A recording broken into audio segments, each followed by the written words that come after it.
Good afternoon, Dr. Rosenzweig. Thank you so much for taking time to talk with us today about you being the recent recipient of the 2022 World Food Prize.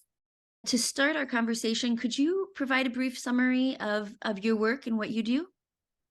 Yes, happy to share about our work, which was, I think, very associated really with the prize, which is a network that I founded that now has over 1,000 agricultural researchers and modelers. It's called AgMIP, which stands for the Agriculture Model Intercomparison and Improvement Project.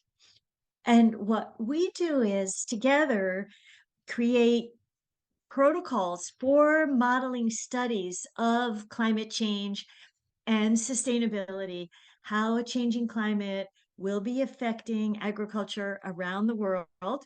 And we then work with these assessments of climate change using the models. We do it in regions with smallholder farmers in Africa and Latin America and Asia, and also then at the national levels and also the global levels. I think you found out early in 2022 that you were going to be the recipient. What was your reaction when you learned that you would win the World Food Prize? I was and I still am thrilled and honored to be the recipient of the 2022 World Food Prize. It's just been an amazing experience. I'll never forget the Zoom call in which the World Food Prize team shared with me the news. I was completely surprised, really, and just continue to be so thrilled and honored to receive it. Well, it was fun to share the news. So it's been 5 months since you became the World Food Prize laureate. Can you provide an update on what you've been working on in over that time? I know you've been very busy. Yes, so been very busy, but what I would like to share is that the one of the ways that the World Food Prize has been so amazing to receive is that it put me in touch with so many different groups working on agriculture and food around the world. So, just to give a few examples, I recently spoke for Women's History Month to the all the women who work for the John Deere Corporation, telling them about the World Food Prize and about our work on climate change and agriculture and food, and thinking about with them what John Deere does can contribute to climate change solutions. That's one example.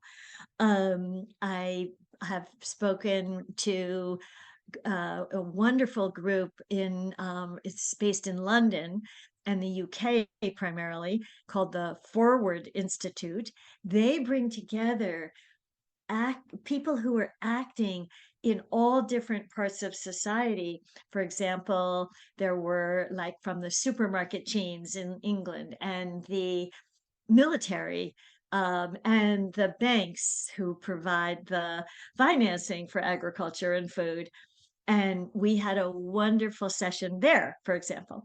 And then just to give one more example, also, I was in touch with in Africa, the Center for African Leaders in Agriculture. They have a focus very much on also young people coming up in leadership on food, and was in touch with them. So I think you can see all of these really flowed from receiving the prize, these interactions with groups all over the world. That's excellent. I know we're always really appreciative because everyone in our kind of network is always eager to talk with laureates. So we're always so appreciative when you're willing to do that also. And just hearing about the youth component, especially, that was so important to our founders, Dr. Norman Borlaug and Absolutely. John Right. Ruan Absolutely. Sr. So very exciting to Absolutely. hear. Right, and remember that was something I said, during the ceremony. I said that about Norman Borlaug caring so deeply about the young people, and Right. then I said, "And they all stood up or they and waved from the balcony where they were." Yes, that was a And very that special was a moment. that was a very special moment. So, can you tell how, I mean, you talked about this a little bit just now, but maybe go into more detail about how winning the World Food Prize, what that role that's played in the work you're able to do now, kind of the opportunities you've had over the past few months? Yes, that's just been tremendous. The expanded opportunities for our work in AgMIP. So I just really want to share one, which I think would be also very, very close to Norman Borlaug's heart and legacy. It's a project that's being developed from the State Department, the US State Department, and it is on a vision. It's called Vision for Adapting Crops and Soils. And it is focused on Africa, and it is focused on traditional crops. And of there are all these crops in Africa that haven't received the kind of breeding and developmental attention that our, big four, maize and soybeans, et cetera, have. And so AgMIP is working on creating models for these traditional crops and working with breeders to get the data that go into the models and then testing how the climate would be affecting these crops. So it turns out they sent us a list of 150 traditional crops. We're so used to like what we call the big four, right? But there are so many other food crops, and they often are very nutritious, highly nutritious. So the project is bringing together plant breeders, nutrition specialists, and we are the climate change and modeling specialists. And it's just and it all flowed from, I met Dr. Carrie Fowler at the Norman Borlaug dialogues last October. So it was directly flowing from the prize. I know that's a big kind of passion area for him too. So that's very exciting. We'll be very excited to hear kind of the outcomes and updates from that. Absolutely. We want, yes, definitely want to share with you all as that project progresses. It's on a very fast timeline. So we're all going to be meeting at FAO in May, and then in New York at the Rockefeller Foundation. And I know Rockefeller Foundation has a close relationship also with World Food Prize Foundation. So Yes, we do. see how it's really very, all these, really direct connections. Yes, it's all intertwined. Yeah. One more thing I wanted to talk about. Now, this obviously isn't a requirement that laureates reinvest the award money, but that was something that you chose to do. Can you tell us a little bit about the kind of the initiative you've started, how you're using your award money? Yes. I so I have a joint appointment at NASA and also at Columbia University. And Columbia University was the first university in the United States to found a climate school. And it's equivalent to the medical school. It's the climate school. And so I, with the generous funding from the World Food Prize, I contributed and founded a fund to contribute to the Columbia Climate School. It's called the World Food Prize Fund. And what we're using it for is to bring together collaborations of groups that often weren't working together before. So for example, the way that that project that we're bringing the nutrition people together, we're bringing the soil carbon people together, we're bringing we're bringing the machine learning and artificial intelligence people together. The first big event is in June, It's called the AgMIP. It's the ninth. It's called AgMIP 9. It's the ninth AgMIP Global Workshop.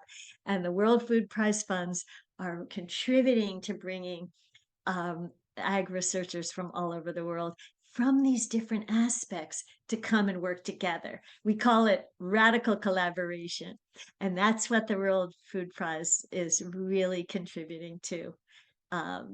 Right away, it's like we're already it's all being planned right now. And World Food Prize folks are going to come. We've been in touch, and we're going to, we're creating special niche and place where World Food Prize can participate, and also spread the word to all the modelers in AgMIP.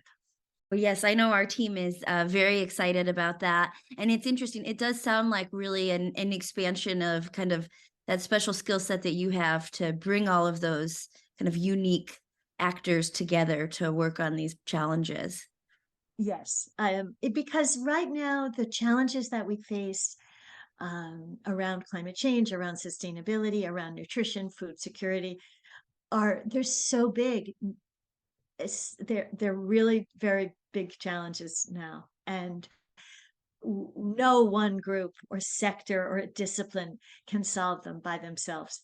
We need to bring everybody together to work together. World Food Prize Fund is really enabling AgMIP to bring these groups together to work together. It's not just a conference, with people kind of pontificating. It's actually rolling up sleeves. We have AgMIP has teams, so we form teams, and the teams get together and work together.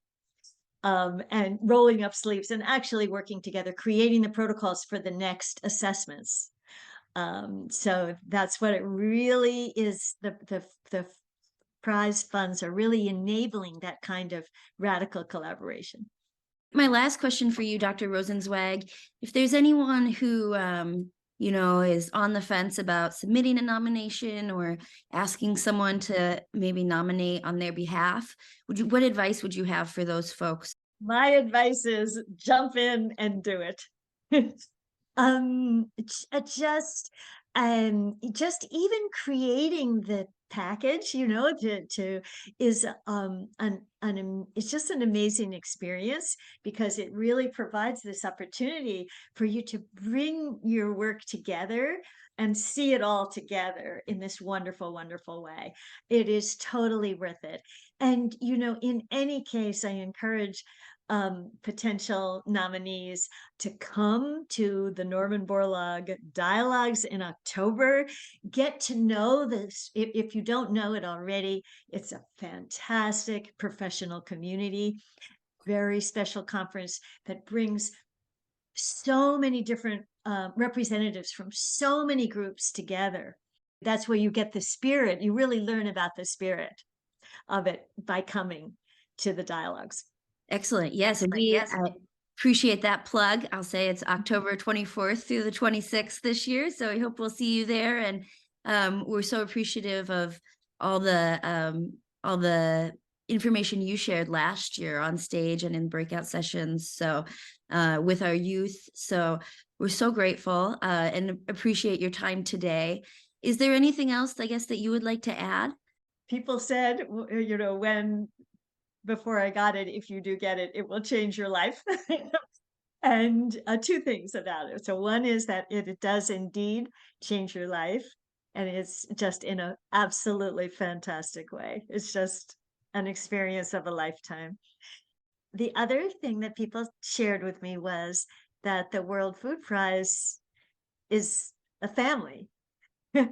And that's also, the laureates are a family, but not just the laureates, the whole foundation, getting to know all of you and your colleagues there, finding out much, much more about the youth programs, helping make that happen.